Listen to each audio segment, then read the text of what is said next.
నమస్తే అండి. నమస్తే సార్ సార్. సార్ మీ పేరు, మీరు ఎక్కడి నుంచి వచ్చారు? సార్ నా పేరు కీర్తి భరత్ రెడ్డి, గూడూరు నుంచి వచ్చాను. నేను మా ఫ్రెండ్తో పాటు వచ్చాను సార్. ఓకే. అతనికి న్యాచురల్ ఫార్మింగ్, ఈ ఆర్గానిక్ ఫార్మ్ చేయాలనేది బాగా ఇంట్రెస్ట్ ఎక్కువ ఉంది. ఓకే.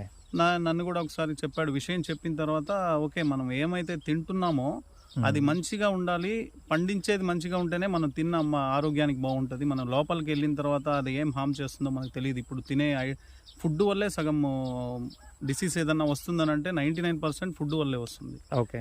మనం ఏదైనా ఫుడ్ ఆర్గానిక్ మనమే చేసుకోవాలా, మనమే తినాలా అని అంటే ఇప్పుడుండే ఫైనాన్షియల్ ప్రాబ్లమ్స్ వల్ల మనం అది పండించడానికి కష్టంగా ఉందన్న అపోహతో దాని దగ్గరికి పోవట్లేదు. ప్రతి ఒక్కరూ పంట ఏంటంటే ఎక్కువ ఈల్డ్ ఎక్కువ వస్తే వాళ్ళు బెనిఫిట్ పొందుతారు, బిజినెస్ పరంగానే చూస్తున్నారు. అవునండి. అట్లా కాకుండా మనము మన హెల్త్ పాయింట్ ఆఫ్ వ్యూలో చూసుకోవాలంటే న్యాచురల్ ఫార్మింగ్కే రావాలి.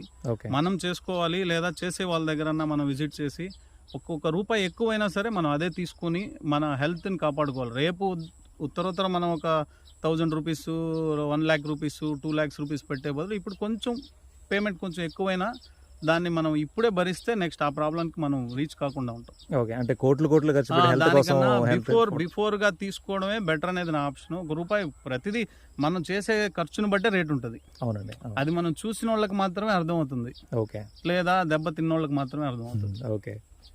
అది నా ఒపీనియన్ సార్. నేను మా ఫ్రెండ్తో పాటు వచ్చింది కూడా దానికి ఎట్లుంటుందో ఏందా చూద్దామని. ఓకే. వ్యవసాయం మా నాన్నగారికి ఇంట్రెస్ట్ కానీ నాకు లేదు. నేను ఇప్పుడు ట్రై చేయాలనుకుంటున్నాను. ఓకే. ఓకే. కాదు, ఇప్పుడు మీరు గోసాజాయం విజిట్ చేశారు కదా, ఇప్పుడు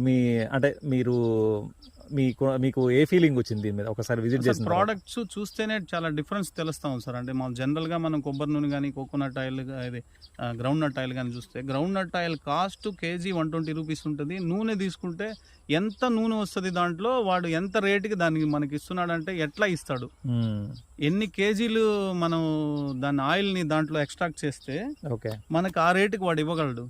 దాంట్లోనే పాజిబిలిటీ అర్థమైపోతుంది. అవునండి. ₹1 మనం ఇన్వెస్ట్ చేయాలా, రేట్ ఎక్కువ అని అంటే లేదు, మేము ఆ గ్రౌండ్ నట్ ఆయిల్ మనకి 300 రూపాయలకి వస్తుంది, 250 రూపాయలకి వస్తుంది. ఇక్కడ ఏంది 600, 700 చెప్తున్నారంటే ఆ వేరియేషన్ అదే. గ్రౌండ్ నట్ ఎన్ని గ్రౌండ్ నట్ ఆయిల్ వాడు ఇంకేదో మిక్స్ చేస్తే కానీ ఆ రేట్కి ఇవ్వలేడు. అవునండి. దానివల్ల మనం ఆలోచించి ఏదైనా డెసిషన్ తీసుకోవాలి. ఓకే. ఓకే. మన దగ్గర అంతా కూడా లేదు సార్. యాక్చువల్గా జనరల్ గా చెప్తాను సార్, ప్రైస్ వాటి గురించి కాదు, జనరల్ గా మనం కంపేర్ చేసేది అదే.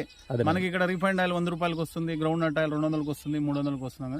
అసలు అది పాజిబిలిటీ ఉందా లేదా అని తెలుసుకోవడానికే మనం ఇంత చదువుకున్న వాళ్ళు మన దగ్గరే అంత దాని మీద ఇంట్రెస్ట్ చూపించడం లేదు. బజార్కి పోయామా, కొనుక్కున్నామా, తీసుకున్నామా, వాడుతున్నామా. ఆ ప్రాబ్లం వచ్చిన రోజు తెలుస్తుంది మనం ఏం తిన్నాము, ఏం చేసాము, ఎందువల్ల వచ్చింది. బ్యాడ్ హ్యాబిట్స్ ఉన్న వాళ్ళకి ప్రాబ్లమ్స్ వస్తున్నాయి, బ్యాడ్ హ్యాబిట్స్ లేని వాళ్ళకి ప్రాబ్లమ్స్ వస్తున్నాయి. అది ఓన్లీ బికాస్ ఆఫ్ ఫుడ్ మాత్రమే, ఇద్దరికి కామన్గా ఉండేది. ఓకే.